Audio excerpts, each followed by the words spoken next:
بسم اللہ الرحمن الرحیم یا ایہا الذین آمنوا اتقوا اللہ ولتنظر نفس ما قدمت لغد واتقوا اللہ ان اللہ خبیر بما تعملون۔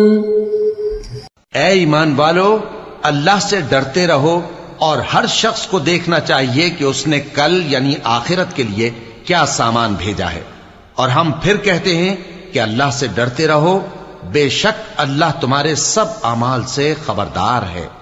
بسم اللہ الرحمن الرحیم، الحمد للہ رب العالمین، والصلاة والسلام على اشرف الانبیاء والمرسلین وعلى آلہ واصحابہ اجمعین ومن تبعہم بإحسان الى یوم الدین۔ قابل صد احترام حضرات شائقین و شائقات سچا پیغام، السلام علیکم ورحمۃ اللہ وبرکاتہ۔ آج کی محفل میراث النبی کے نورانی پروگرام میں آپ کا استقبال ہے۔ اہلا و سہلا مرحبا۔ ہم آپ تمام حضرات و مستورات کا خیر مقدم کرتے ہیں۔ محترم حضرات و خواتین، تعلیم کا آغاز ہو رہا ہے۔ سب سے پہلے آداب تعلیم کا لحاظ کرتے ہوئے تعلیم کی طرف متوجہ ہو جائیں۔ پورے دھیان سے سننا، عمل کی نیت سے سننا اور تبلیغ کی نیت سے سننا، یعنی سنی ہوئی باتیں دوسروں تک پہنچانے کے جذبے سے سننا۔ چند خاص آداب تعلیم ہیں، امید ہے کہ آپ حضرات ان آداب کا ضرور خیال رکھیں گے۔ جزاکم اللہ۔ بسم اللہ الرحمن الرحیم۔ روزانہ کھجوریں چوری ہونا۔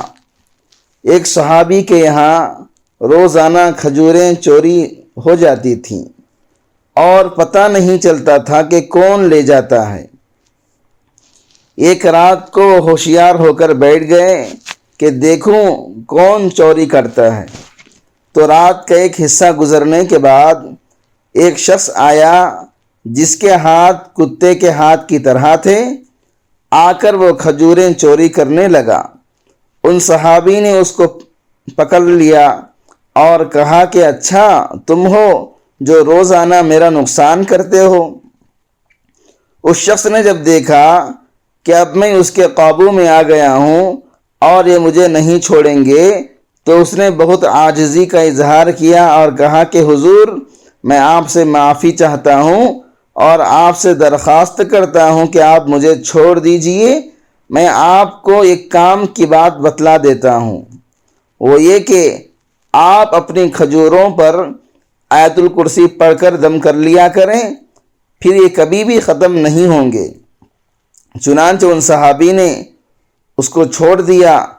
جب ان صحابی نے یہ واقعہ رحمت کائنات جناب رسول اکرم صلی اللہ علیہ وسلم کو بتایا تو آپ نے اس کی تصدیق کی اور فرمایا کہ جو چوری کرنے کے لیے آتا تھا وہ شیطان تھا، لیکن وہ جو بات کہہ گیا ہے وہ درست ہے کہ جس چیز پر آیت الکرسی پڑھ دی جائے گی وہ شیطان کی قدرت سے باہر ہو جائے گی، پھر شیطان اس کو ہاتھ نہیں لگا سکتا۔ بہرحال اس آیت الکرسی کا یہ فائدہ بہت ہی اہم ہے جس کی ہم سب کو سخت ضرورت ہے۔ کتنے مسلمان آئے دن اپنی پریشانی ظاہر کرتے رہتے ہیں کہ صاحب گھر میں ہم پیسے کیسے رکھیں، گھر سے پیسے چوری ہو جاتے ہیں اور غائب ہو جاتے ہیں۔ ان لوگوں کے لیے بہترین نسخہ ہے، مگر اس کی حفاظت کی دو شرطیں ہیں۔ ایک یہ کہ وہ پیسہ حلال کا ہو، دوسرے یہ کہ اگر وہ بقدر نصاب ہے تو اس کی زکوٰۃ نکالی ہوئی ہو، پھر انشاءاللہ آیت الکرسی کا یہ اثر ضرور ظاہر ہو کر رہے گا۔ اور اگر خدا نخواستہ وہ پیسہ حرام کا ہے تو خود ہی جانے والا ہے، اور اگر اس مال کی زکوٰۃ نکلی ہوئی نہیں ہے تو وہ بھی جانے والا ہے اور ہلاک و برباد ہونے والا ہے۔ لہذا وہ مال حلال ہو اور اس کی زکوٰۃ نکلی ہوئی ہو، پھر اس پر آیت الکرسی کا دم کر دیا جائے تو وہ مال انشاءاللہ تعالی کہیں جانے والا نہیں۔ جنات چوری بھی کرتے ہیں۔ تالے کے اندر سے جو مال چوری ہوتا ہے وہ بعض اوقات جنات کی حرکت ہوتی ہے۔ جنات وہ پیسے چوری کر کے لے جاتے ہیں۔ چنانچہ بعض اوقات یہ ہوتا ہے کہ مال دکان کے اندر بند کر کے رکھا ہوا ہے، لیکن وہ اندر ہی اندر کم ہوتا چلا جا رہا ہے، یا کارخانے کے اندر مال تیار کر کے رکھا ہوا ہے لیکن وہ مال کم ہو رہا ہے، مگر یہ معلوم نہیں کہ وہ کیسے کم ہو رہا ہے۔ اس کی ایک وجہ یہ بھی ہو سکتی ہے کہ جنات اور شیاطین چوری کرتے ہیں، کیونکہ جس طرح انسان چوری کرتے ہیں اسی طرح جنات اور شیاطین بھی چوری کرتے ہیں۔ ان سے بچنے کا بہترین طریقہ یہ ہے کہ آیت الکرسی پڑھ کر دم کر دو، پھر انشاءاللہ چوری کبھی بھی نہیں ہوگی۔ اگر کسی دکان پر آیت الکرسی پڑھنے کا معمول بنا لیا جائے تو وہاں پر کسی مسلح گارڈ کو رکھنے کی انشاءاللہ ضرورت کبھی بھی پیش نہیں آئے گی۔ وہاں پر آیت الکرسی حفاظت کا ذریعہ موجود ہے، کیونکہ اللہ تعالیٰ نے آیت الکرسی میں تاثیر رکھی ہے کہ جس دکان پر آیت الکرسی پڑھ کر دم کر دیا جائے اس میں چور اور ڈاکو داخل نہیں ہو سکتے، لیکن اوپر جو شرطیں بتائی ہیں ان کا پایا جانا بے حد ضروری ہے۔ لہذا اگر آیت الکرسی کا دم کرنے کے باوجود چوری ہو جائے تو پھر آیت الکرسی کا قصور نہیں، ہمارا ہی قصور ہے۔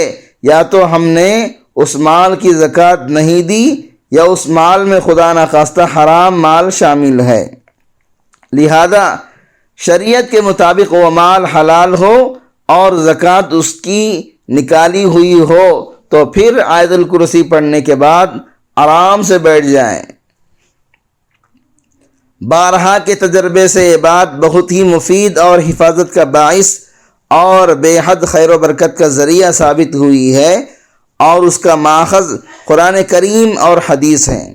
وہ یہ کہ ہم دکان کھولتے وقت یا کارخانہ کھولتے وقت اور گھر میں داخل ہوتے وقت 3 کام اہتمام سے کر لیا کریں۔ ایک یہ کہ داخل ہوتے وقت بسم اللہ الرحمن الرحیم پڑھ لیا کریں، یا گھر میں داخل ہونے کی دعا پڑھ لیا کریں۔ وہ دعا یہ ہے: اللہم انی اسألک خیر المولج و خیر المخرج، بسم اللہ ولجنا و بسم اللہ خرجنا وعلی اللہ ربنا توکلنا۔ دوسرا کام یہ کریں کہ داخل ہونے کے بعد 1 مرتبہ آیت الکرسی پڑھ کر دکان اور کارخانے کے مال پر اور پیسے رکھنے کی جگہ پر دم کر دیں۔ تیسرا کام یہ کریں کہ دکان اور کارخانے کے اندر داخل ہونے کے بعد کچھ نفلی صدقہ اپنی حیثیت اور اپنی استطاعت کے مطابق نکال کر الگ رکھ دیں۔ 4 آنے 8 آنے 1 روپیہ نکالنا تو ہر آدمی کی استطاعت میں ہوتا ہے، جس کو زیادہ کی استطاعت ہو وہ زیادہ نکال دیں، لیکن یہ نکالنا صرف اللہ رب العزت کو راضی کرنے کے لیے ہو۔ پھر ان پیسوں کو نکال کر الگ رکھ دیں، چاہے اس کے لیے ایک الگ سے لفافہ بنا لیا جائے یا کسی کونے میں رکھ لیا جائے۔ اس کے بعد شام تک دکان اور کارخانے میں کام کرتے رہیں۔ جب شام کو دکان یا کارخانہ بند کرنے کا ارادہ کریں یا سوتے وقت گھر کے دروازے بند کرنے کا ارادہ کریں تو اس وقت پھر یہ عمل دوبارہ کریں کہ دروازہ بسم اللہ پڑھ کر بند کر دیں اور آیت الکرسی پڑھ کر دم کر دیں، اور پھر 1 روپیہ 2 روپیہ یا 5 روپیہ یا جتنی حیثیت ہو سکتی ہے نفلی صدقے کی نیت سے الگ کر کے رکھ دیں۔ روزانہ کا یہ معمول بنا لیں۔ 2-3 چلے گزر جانے کے بعد آپ کو اپنی آنکھوں سے یہ نظر آئے گا کہ آپ واقعتاً اللہ تعالیٰ کی خاص حفاظت میں ہیں۔ محترم ناظرین کرام، اس دینی اور ایمانی بیان کو سننے کے دوران ہی اس کو لائک کر دیجئے اور شیئر بھی کر دیجئے تاکہ دوسرے بھی اس سے فائدہ اٹھا سکیں۔ اللہ آپ کو جزائے خیر عطا فرمائے۔ اور جو تاثیر آیت الکرسی کی ہے وہی تاثیر بسم اللہ کی بھی ہے۔ بسم اللہ پڑھ کر جس چیز پر دم کر دیا جائے وہ محفوظ ہو جاتی ہے، اور جس دروازے پر دم کر کے بند کر دیا جائے شیطان اس کے اندر داخل نہیں ہو سکتا۔ چنانچہ ایک حدیث میں آتا ہے کہ جب کوئی آدمی عشاء کی نماز کے بعد اپنے گھر کی طرف جاتا ہے تو شیطان بھی اس کے ساتھ چلتا رہتا ہے۔ اگر وہ آدمی گھر میں داخل ہوتے وقت بسم اللہ پڑھ لیتا ہے تو شیطان باہر کھڑا رہ جاتا ہے اور اندر داخل نہیں ہوتا، اور جب وہ آدمی کھانا شروع کرتے وقت بسم اللہ پڑھ لیتا ہے تو شیطان اس کے ساتھ کھانے میں بھی شریک نہیں ہوتا۔ پھر شیطان اپنے ساتھیوں سے کہتا ہے میں تو یہ آس لے کر آیا تھا، اس امید سے آیا تھا کہ آج میں اس کے گھر میں رات گزاروں گا اور اس کے ساتھ کھانا بھی کھاؤں گا، لیکن اس شخص نے میرا دروازہ بند کر دیا، اس شخص نے بسم اللہ پڑھ کر مجھے گھر میں داخلے سے بھی محروم کر دیا اور کھانے سے بھی مجھے محروم کر دیا۔ اب یہاں پر نہ میرے داخلے کی گنجائش ہے اور نہ ہی کھانے کی گنجائش ہے، اب میں کوئی اور گھر تلاش کر لوں گا۔ اور اگر وہ آدمی بسم اللہ پڑھے بغیر داخل ہو جاتا ہے تو شیطان بھی اس کے ساتھ اندر داخل ہو جاتا ہے، اور جب وہ آدمی بسم اللہ پڑھے بغیر کھانا کھانے لگ جاتا ہے تو شیطان بھی اس کے ساتھ کھانے میں شریک ہو جاتا ہے۔ پھر وہ اپنے ساتھیوں سے کہتا ہے کہ میری طرف سے بے فکر ہو جاؤ، مجھے تو رات گزارنے کی جگہ بھی مل گئی اور کھانا بھی مل گیا، اب تم اپنی اپنی فکر کرو کہ تمہیں بھی رات گزارنے کے لیے کوئی جگہ ملتی ہے یا نہیں۔ اب وہ شیطان اس گھر کے اندر رات گزارتا ہے، جس کے نتیجے میں اس گھر سے سکون اٹھ جاتا ہے، اور ان کے ساتھ کھانا کھانے کے نتیجے میں کھانے سے بھی برکت اٹھ جاتی ہے، اور وہ شیطان اس کے گھر کے اندر پوری کارروائی کرتا رہتا ہے، سب گھر والوں کو گناہوں پر ابھارتا ہے اور آپس میں لڑائی جھگڑے کراتا ہے، اور سب گھر والوں کو بے سکونی اور بے اطمینانی کے اندر مبتلا کر دیتا ہے۔ اور اگر گھر میں داخل ہوتے وقت بسم اللہ یا داخل ہونے کی دعا پڑھ لی تو اب شیطان کا اس گھر میں داخلہ بند ہو گیا، وہ شیطان باہر کھڑا رہ جائے گا۔ آپ عافیت کے ساتھ گھر کے اندر داخل ہو جائیں، اور جب کھانے کے وقت بسم اللہ پڑھ لی تو اب شیطان کھانے کے اندر بھی آپ کے ساتھ شامل نہیں ہوگا، جس کے نتیجے میں وہ کھانا بابرکت ثابت ہوگا۔ اور یہ جو کہا گیا کہ صبح کو دکان اور کارخانے میں داخل ہوتے وقت کچھ صدقہ الگ کر کے رکھ دیں، پھر اسی طرح شام کو دکان اور کارخانہ بند کرتے وقت صدقہ نکال لیں، اس کی وجہ یہ ہے کہ نفلی صدقے کے اندر اللہ تعالیٰ نے یہ خاصیت رکھی ہے کہ اس کے نتیجے میں پریشانیاں، بیماریاں اور تکالیف دور ہو جاتی ہیں۔ قرآن کریم اور احادیث مبارکہ میں بے شمار مقامات پر صدقہ نافلہ کے فوائد کا ذکر موجود ہے۔ صدقہ نافلہ کی مثال ایسی ہے جیسے بارش میں چھتری، جس طرح موسلا دھار بارش میں آدمی چھتری کی وجہ سے بارش کے پانی سے محفوظ ہو جاتا ہے، اسی طرح صدقے کی وجہ سے انسان بہت ساری بیماریوں اور بہت ساری پریشانیوں سے محفوظ ہو جاتا ہے۔ کفارہ مجلس کی دعا پڑھ لیجئے۔ سبحانک اللہم و بحمدک، اشہد ان لا الہ الا انت، استغفرک و اتوب الیک۔